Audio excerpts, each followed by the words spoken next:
que seguramente es del conocimiento de ustedes también. Aquel refrán que dice, todo lo que brilla no es oro. El león no es como lo pintan. O sea que hay una vida pública que se conoce y una vida privada que no se conoce, muy privada. Hoy vamos a hablar de eso. Y yendo de lleno al tema, voy a pedirles que busquen en sus Biblias en Segunda de Reyes capítulo 5, versos del 1 al 14.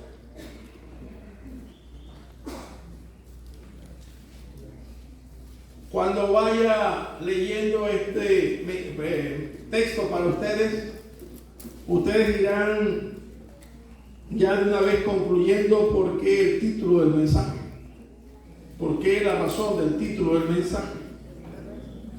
Estamos hablando en los años 800, el comienzo de los años 800.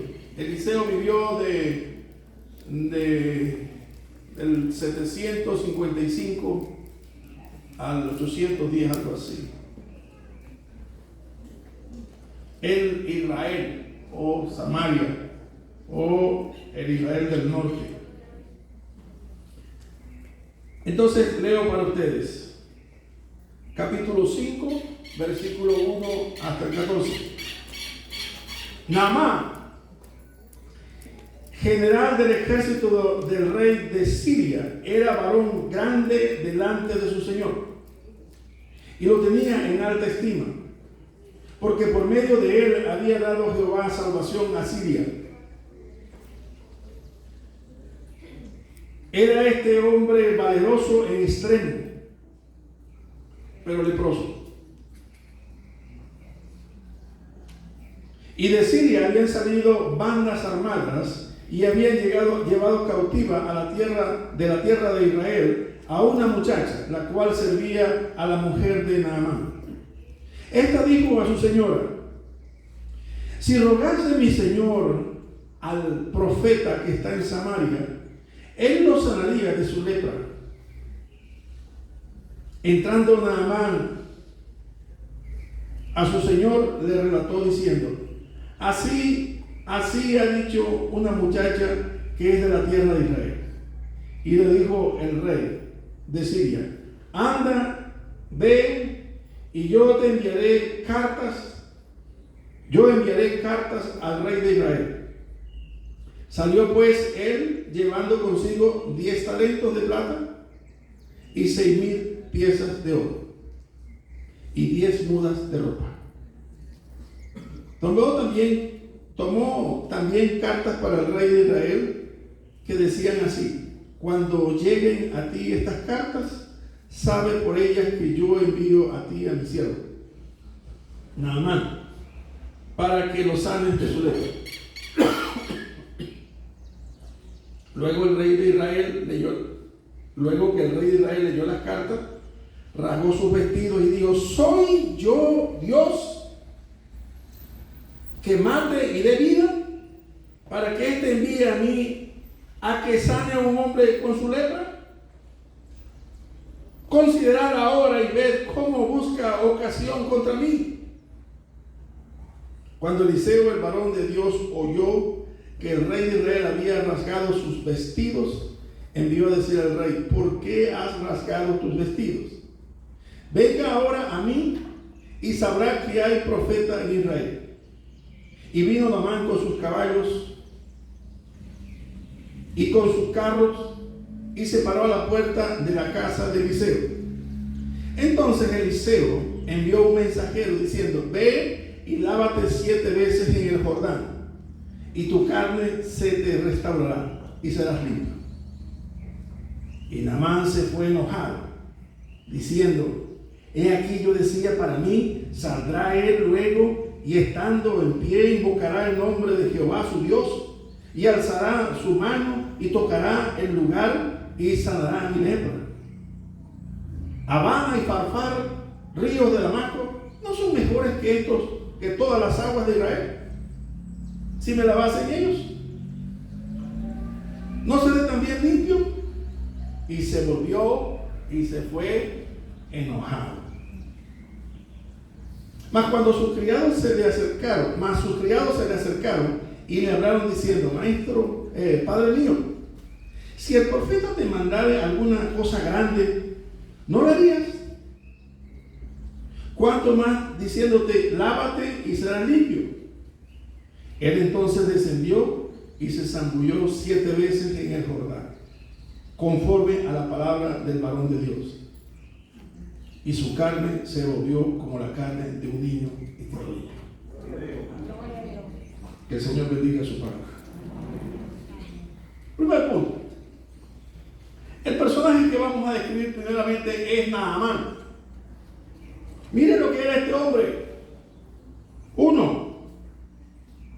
Un varón grande delante del rey, de su señor. 2. Era general del ejército. 3. Era cercano al rey y dice: valeroso en extremo. Era un paladín, era un guerrero. Y además era victorioso. ¿Qué más podía pedir un hombre? Le había dado victoria sobre sus enemigos. ¿Sabe cuántos hombres grandes hay en la historia? Victoriosos en la política, victoriosos en el deporte, victoriosos en el área militar, victoriosos en las artes. Pues nosotros había una colección en mi casa que se llamaba Forjadores del Mundo Contemporáneo. Y hablaba de todos esos grandes hombres en la historia, cómo han forjado el mundo que tenemos hoy. Y esa es la vida pública. Pero hay un adverbio que cambia o muestra un aspecto que no era público. Dice al final del pasaje: pero, ese es el adverbio, pero era leproso. Eso no se ve públicamente, porque seguramente donde tuviese la llaga o las llagas, él se vendaba o lo vendaban y cubrían el lugar que seguramente supuraba o hacía. Bueno, tenía su vendaje. El asunto es que la vida pública era una cosa, pero cuando llegaba a su casa, que se despojaba de sus galones, de su uniforme de militar y todo aquello que seguramente tenía que lo distinguía como militar, en la intimidad era su esposa o su criado veían que tenía algo que no mostraba públicamente. Era leproso. De estos hombres grandes en la historia, podemos señalar, por ejemplo, el rey Saúl, el primer rey sobre Israel. Era el más alto entre todos los hombres, era un hombre que hace de 1,90 o 2 metros, era altísimo, fuerte, pero era cobarde. Nabucodonosor, el gran emperador, conquistó Asia, Media y parte de África, pero era altivo. ¿Se acuerdan? La desgracia de Nabucodonosor. Judas Iscariote era un apóstol de Jesucristo, pero era ladrón. Dice el pasaje acerca de Naamán que su señor lo tenía en alta estima. ¿Sabe? La lepra siempre en la historia bíblica se muestra como un hecho, como un castigo de Dios. Si alguien tenía lepra, era declarado inmundo. Y no solamente que era declarado inmundo, sino que era sacado de la vida comunitaria. No podía vivir en la aldea o en la ciudad donde estuviese, sino que vivía en la falda de los cerros, al pie de la montaña. Pero este era un general y no podía mostrar públicamente lo que tenía su cuerpo. Como hago referencia brevemente acerca de esta enfermedad cuando no era curable, este problema de la lepra era una enfermedad que iba cubriendo todo el cuerpo de la víctima hasta irlo desmembrando progresivamente. Y podía durar esta enfermedad 14 años, en los casos más extensos, 14 años, hasta que moría la persona. Asocian entonces la lepra, o ellos decían la lepra o alguna enfermedad con el pecado. Y la lepra, la enfermedad, se veía como un castigo de Dios. ¿Se acuerdan el pasaje de Juan capítulo 9? Cuando él vio a aquel ciego de nacimiento y los apóstoles o discípulos de Cristo le preguntaron: Maestro, ¿quién pecó? ¿Este o su padre para que naciese ciego? ¿Se acuerdan? Siempre había el pensamiento de que si tienes una enfermedad, Dios te está castigando por algo que has hecho en privado y que nadie sabe.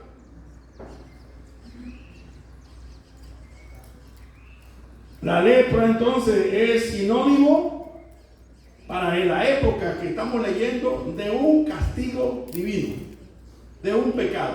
Siempre se asocia la enfermedad física con una enfermedad espiritual.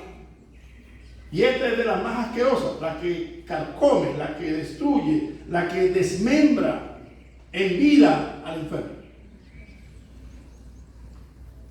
Si yo preguntase en este auditorio, ¿alguno aquí tiene lepra? No respondan.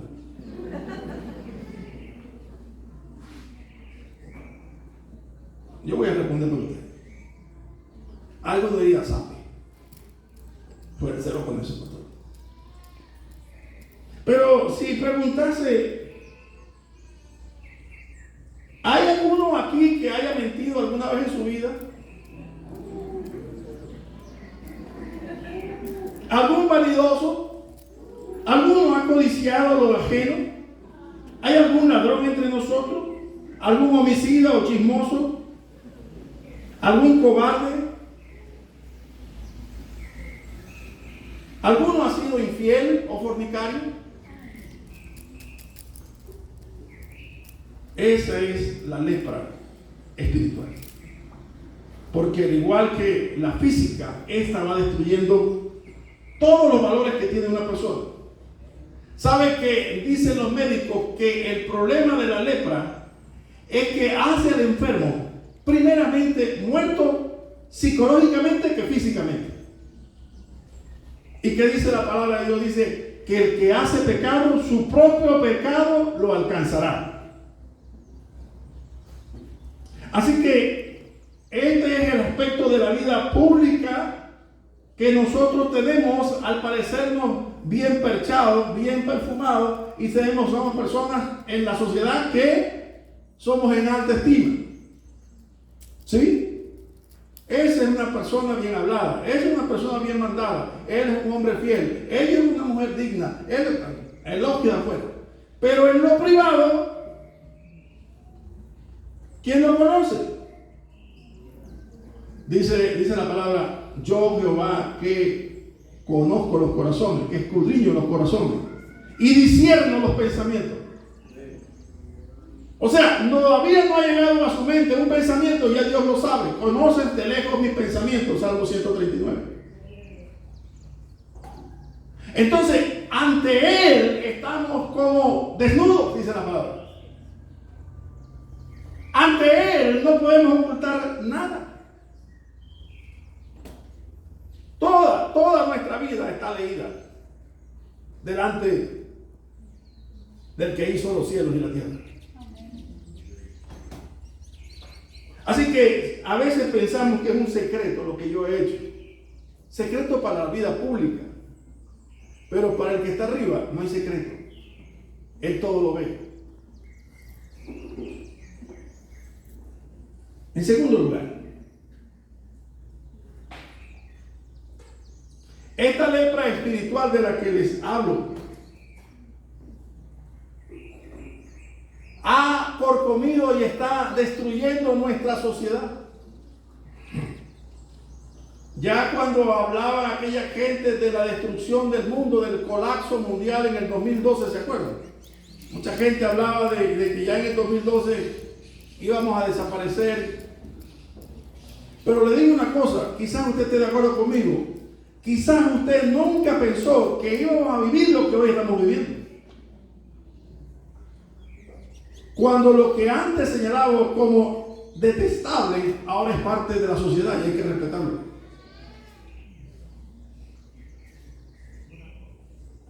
Venga conmigo. Este es un pasaje que para mí ilustra perfectamente. Ciertamente esto se escribió cerca de 2000 años atrás. Pero al leerlo, usted juzgue si tiene vigencia en el contexto de hoy. Romanos capítulo 1, verso 21 en adelante. Pues habiendo conocido a Dios, no le glorificaron como a Dios, ni le dieron gracias,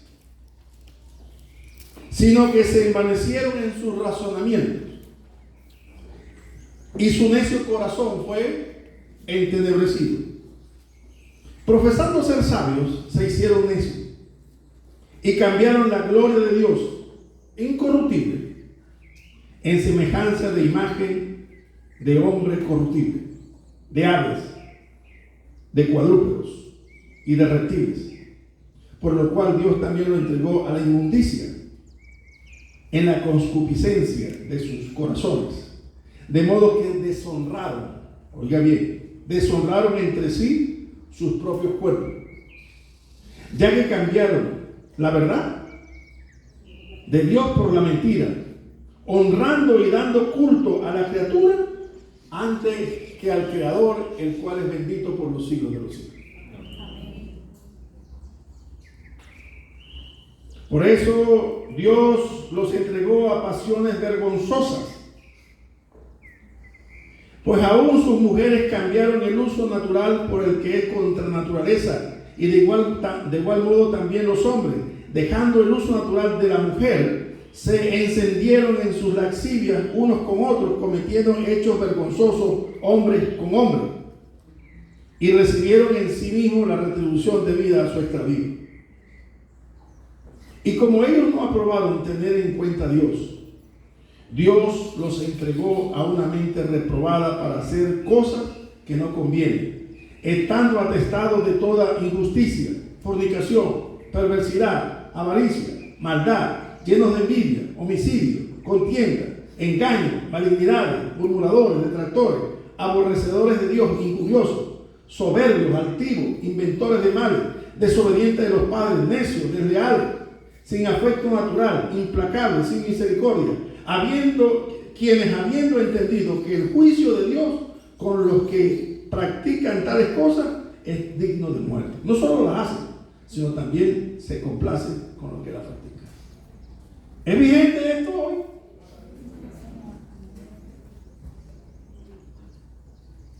El mundo habrá cambiado en tecnología. Las fronteras habrán cambiado. Pero el hombre sigue siendo el hombre. El género humano sigue siendo el género humano. Y el que no tome en cuenta a Dios cae en estas cosas que estamos señalando ahí. Eso es lo que el lenguaje espiritual vivía Naamán. Naamán, como cualquiera de nosotros, una vida pública. Pero cuando no tienen en cuenta a Dios, dice la palabra que Dios los desecha a una vida pervertida.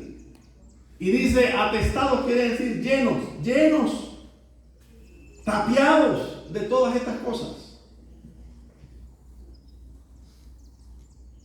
El hombre le dio culto a la criatura antes que al Creador. Fíjense eso. Levantaron imágenes de hombres, santos, santas, santicos. Adoraron el sol, adoraron la luna, adoraron el árbol, adoraron el león, adoraron los reptiles, la serpiente. ¿Cuántas cosas no han hecho y hacen aún hoy día. Sacrifican infantes, como lo hacían antes, todavía hoy lo hacen. Esto es una lepra que no está consumiendo a una persona, sino a una generación, a una humanidad completa. Ya usted vuelve a escuchar las profecías apocalípticas acerca del fin de este mundo. Déjeme decir una cosa, habrá un fin. Porque uno dijo, he aquí yo estoy con vosotros hasta el fin del mundo. Esto algún día llegará a un colapso, lo que predicamos a comienzo del año, un caos, se caerá todo. Y aunque el hombre trate de ser eterno, de ir implantando chips en su cabeza, nada podrá quitarle su tendencia al pecado. Y aun cuando pague lo que pague, ¿sabe cuánto traía en el carro Naamán para darle al rey o al profeta por la sanidad de su cuerpo? ¿Qué dice el pasaje? Venga conmigo el pasaje. Dice que él traía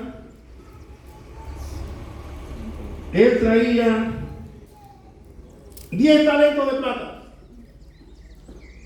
Busque su Biblia y un talento equivaldría a 34 kilos. Y si traía 10 talentos de plata, traía 340 kilos de plata. Y dice también que traía 6,000 piezas de oro. Una pieza de oro, bueno, yo hice la relación completa, equivaldría a las 6,000 piezas de oro a 240 kilos de oro. Venía pesado esa carroza con 10 mudas de ropa adicionales. Porque pensaba que la sanidad de su cuerpo podría recompensarla con dinero. Cosa a la cual el profeta se negó rotundamente. Porque la gracia de Dios no se compra con dinero. Y él recibió la sanidad de su cuerpo y tuvo que regresarse con su carreta y su dinero. Hay mucha gente que comercia con la fe de otro o la ignorancia de otro. Nadie tiene que pagar nada porque el evangelio es gratis. Y la gracia de Dios es un don gratuito. Así que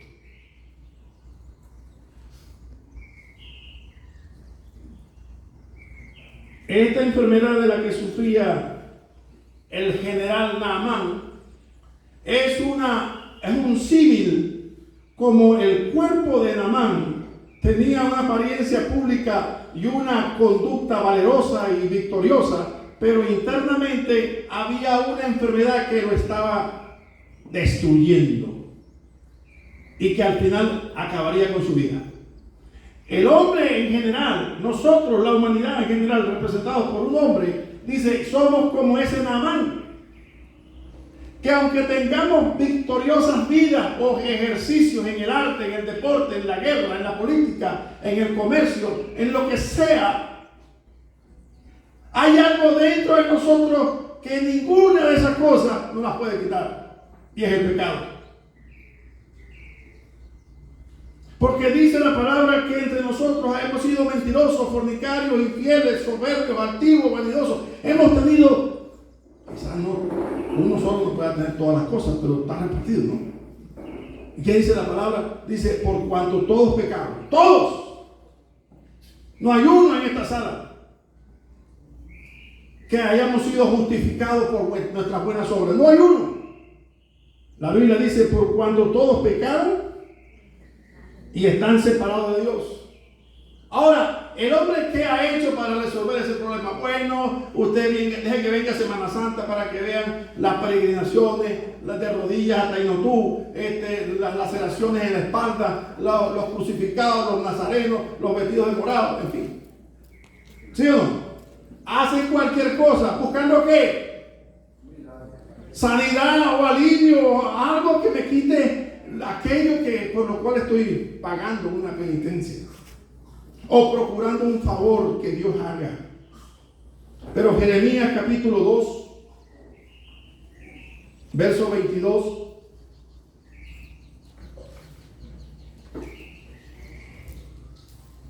Dice así la palabra de Dios: aunque te laves con lejía y amontones jabón sobre ti, la mancha de tu pecado permanecerá aún delante de mí, dijo Jehová. Haz lo que te quiera, lo que te venga a hacer, lo que tu mente te diga. Mira, ahora voy a dar todo mi dinero a los pobres, Señor, pero yo fui infiel a mi esposa. Yo voy a hacer cualquier cosa, Señor, pero dime qué quieres que haga para quitarme este yugo que me hastía, que me asedia. Donde quiera que meto la cabeza, tengo ese asedio ahí. Todos buscamos aliviar de alguna manera, oigan bien esta palabra, el peso de la culpa. Porque cada quien sabe cuándo ha sido mentiroso, cuándo ha sido infiel, cuándo ha sido esto, cuándo ha hecho tantas cosas.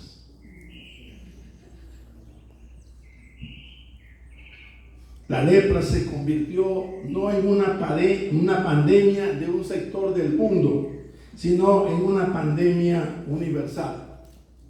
Si la peste negra mató dicen, entre 30 y 50 millones de personas, el pecado ha echado en el infierno a billones de personas. Porque dice, todos hemos pecado. El punto número 3 es la buena noticia. Porque aun cuando el problema sea para muchos insoluble, en ese momento la lepra no se podía curar. Por eso digo el rey de Israel, pero ¿cómo este hombre viene con una carta y con dinero para que como que yo fuese Dios lo fuera a sanar? ¿Acaso soy yo Dios? Pero él sabía que Dios podía sanarlo. Había un hombre en Samaria llamado Eliseo. Y dijo Eliseo, mira esto, dígale que venga a mí. Dígale que venga a mí. Y verá que hay profeta en Israel.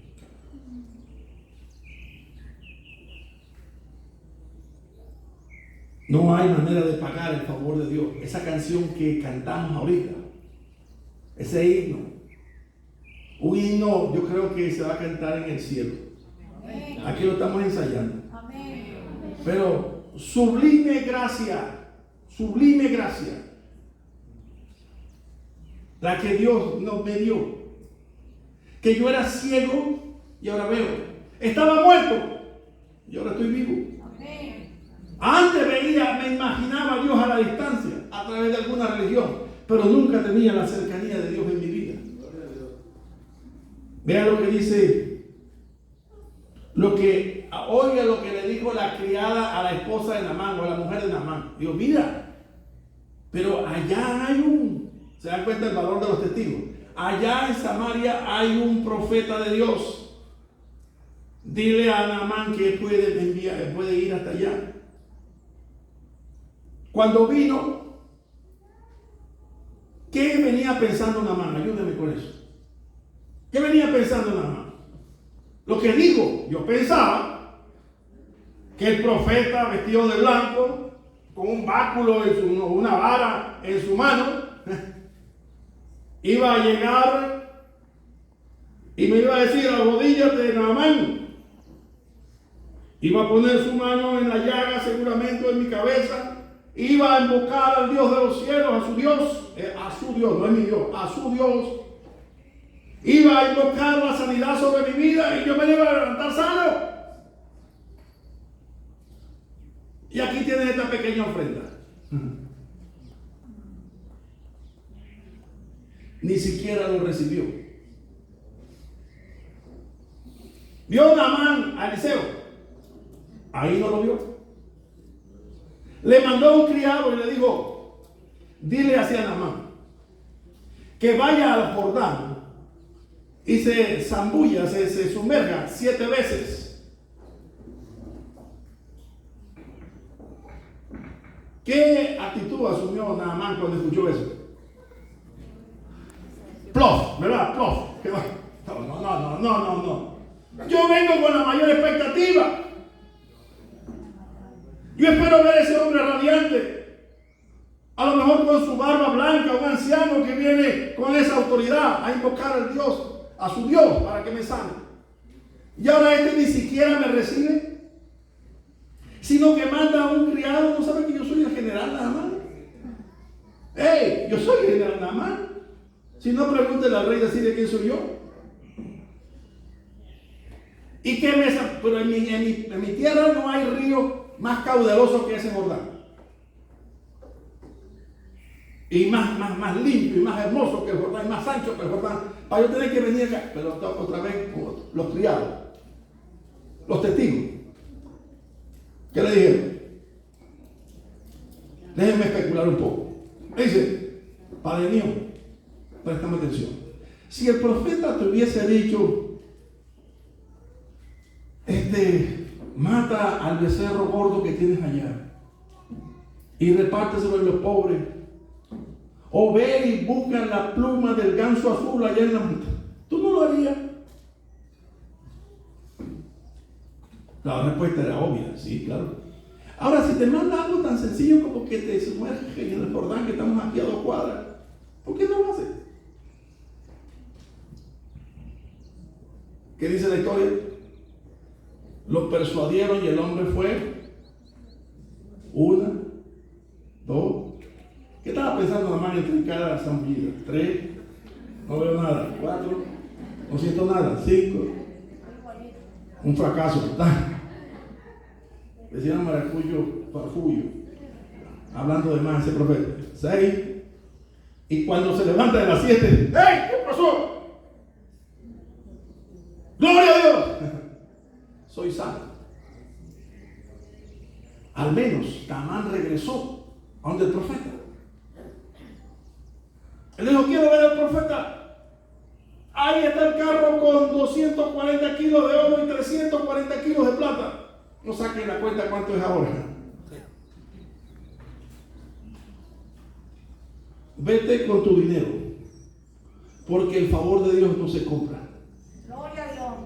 El favor de Dios no se compra con plata ni con oro.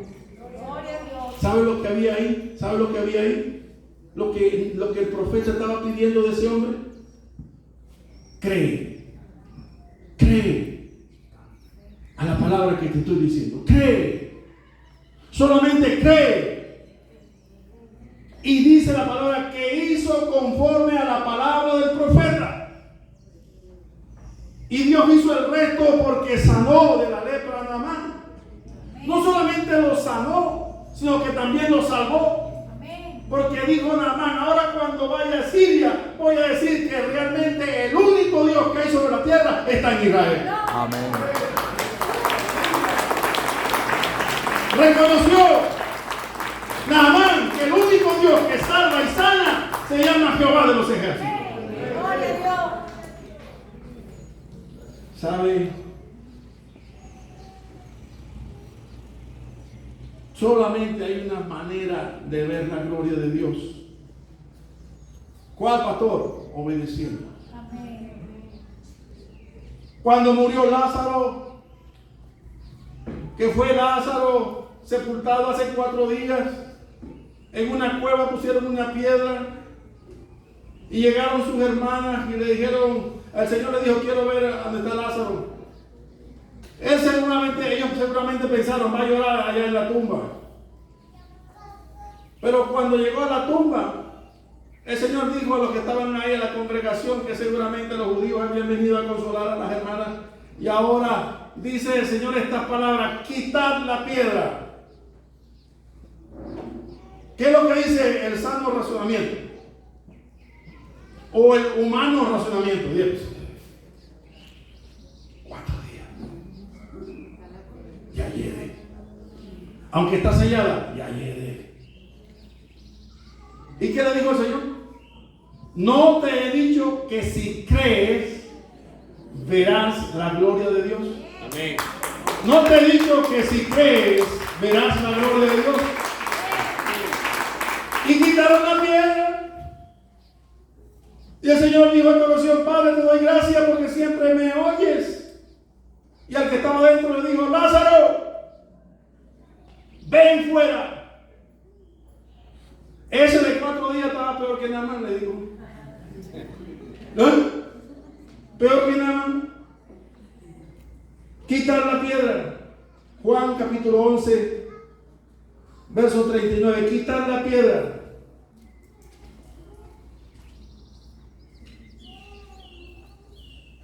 Otro pasaje, cuando Jesús entraba en Lucas 17:12. Cuando Jesús entraba a una aldea, le salieron al encuentro 10 hombres leprosos. Juan 17:12 al 14. Los cuales se pararon de lejos porque no podían llegar cerca, porque los lapidaban, los mataban a pedrar. De lejos estaban y veían a Jesús que iba allá. Y ellos veían su cuerpo en lepra. ¿Y qué gritaban? Decían así. Dice, los cuales alzaron la voz diciendo: Jesús, Maestro, ten misericordia de nosotros. ¿Cuántos de ustedes, cuántos de nosotros hemos gritado alguna vez, quizás para adentro: Jesús, ten misericordia? ¿Cuántas veces hemos dicho: Jesús? Porque la lepra de nuestro pecado nos está carcomiendo el alma.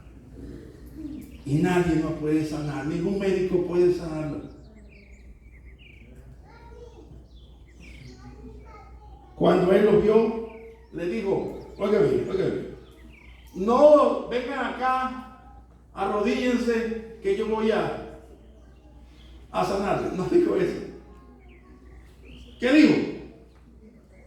Y mostraos a los sacerdotes. ¿Y qué hicieron ellos? Aquí.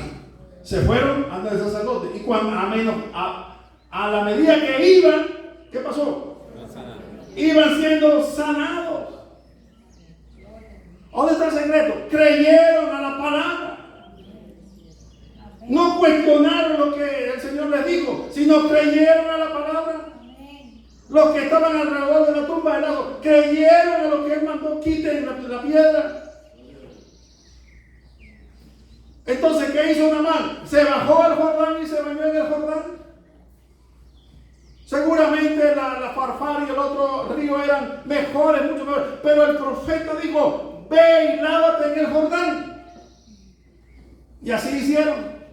Así hizo Naamán. Entonces, ¿dónde está el secreto, pastor? Creer es el secreto. Amén. Obedecer a su palabra es el secreto. Amén. No importa la medida, la magnitud o el peso de nuestro pecado. No hay nada que Dios no pueda hacer. ¿Se acuerda cuando el ángel le respondió a Sara? Y Sara dijo: a esta edad podré sentir yo algo. Y se volvió y dijo: ¿qué dices? No, Sara mismo se compuso y dijo: no, estaba pensando en voz alta. ¿Y de qué le dijo el ángel? Le dijo esta palabra: ¿acaso habrá algo imposible para Dios? ¿Habrá algo imposible para Dios? No sanó al leproso, no sanó al ciego, no levantó al muerto que estaba de 4 días de la tumba. ¿Cuánto más no podrá limpiar nuestros pecados día a día a todo el que clame delante de su presencia? Ese es el Señor que nosotros predicamos. Señor, yo creo que tú eres Dios manifestado en carne, que tú eres el Cristo, que tú eres el que había de venir para sanar. Óigame bien, para sanar y para salvar. Para sanar mi cuerpo si tiene una enfermedad y para salvar mi alma. Amén. Por todos mis pecados, porque no hay uno que no haya cometido pecado. Amén. Y en su presencia no puede haber uno ni siquiera con una mancha. Amén. Todo el que llega a su presencia tiene que estar perfectamente limpio. Y dice Hebreos 10, dice que con una sola ofrenda, la de Cristo, con una sola ofrenda, hizo perfectos a los que Él llamó santos, a los que Él escogió para siempre. Una sola ofrenda. Una sola ofrenda.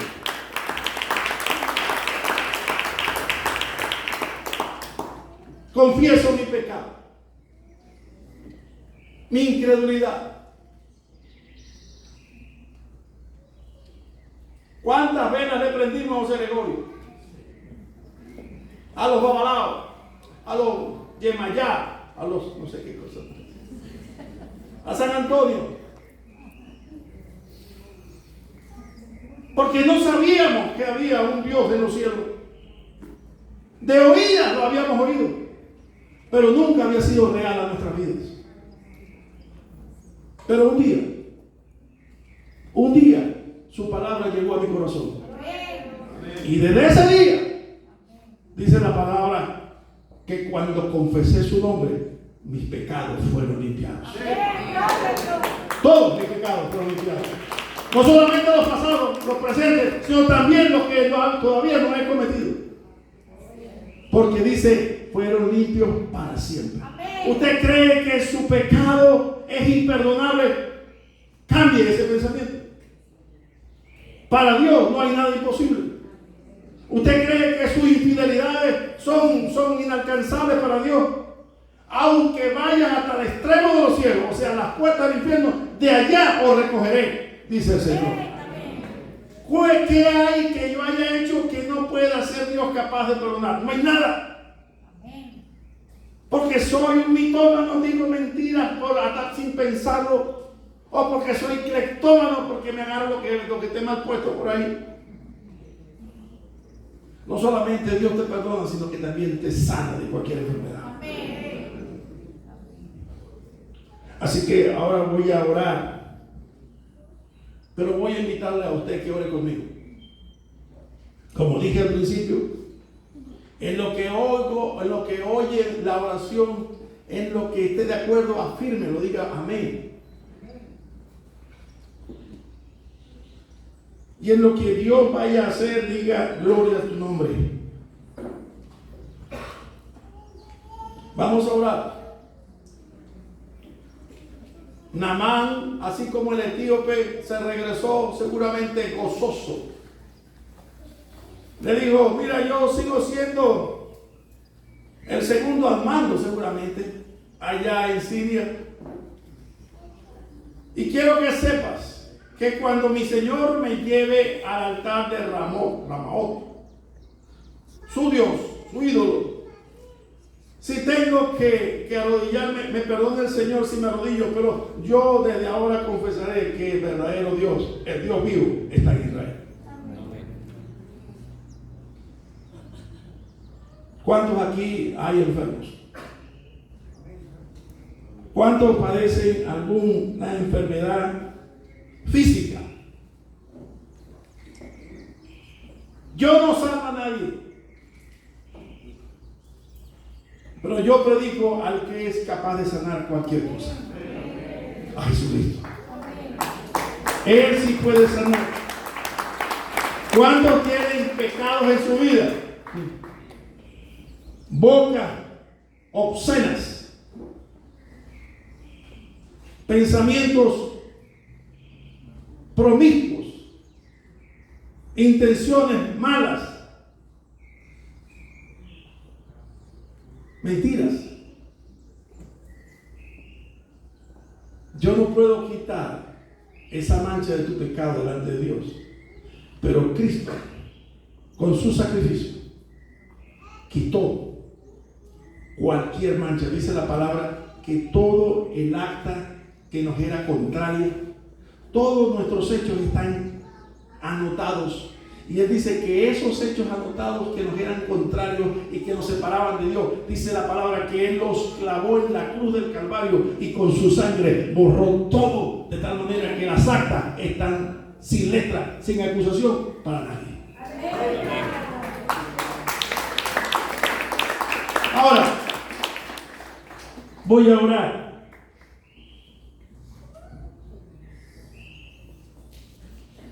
Y favor y cierre sus ojos.